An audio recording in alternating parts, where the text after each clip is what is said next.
श्रीगणेशाय नमः। नारद उवाच प्रणम्य शिरसा देवं गौरीपुत्रं विनायकं भक्तावासं स्मरे नित्यम् आयुः कामार्थसिद्धये।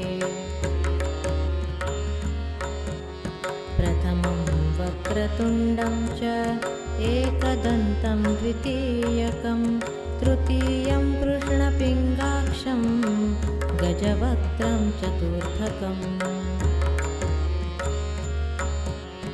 लम्बोदरं पञ्चमं च षष्ठं विकटमेव च सप्तमं विघ्नराजेन्द्रं धूम्रवर्णं तथाष्टमम्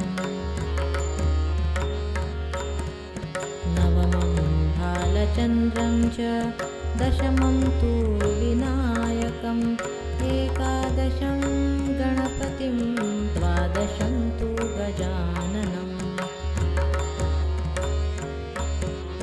द्वादशैतानि नामानि त्रिसन्ध्यं यः पठेन्नरः न च विघ्नभयं तस्य सर्वसिद्धिकरं परम्। विद्यार्थी लभते विद्या धनार्थी लभते धनं पुत्रार्थी लभते पुत्रान् मोक्षार्थी लभते गतिम्। जपे गणपतिस्तोत्रं षड्भिर्मासैः फलं लभेत् संवत्सरेण सिद्धिं च लभते नात्र संशयः।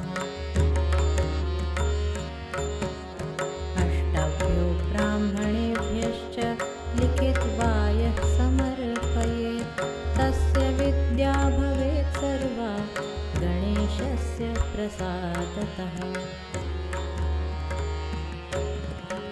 इति श्रीनारदपुराणे संकष्टनाशनं गणेशस्तोत्रं सम्पूर्णम्।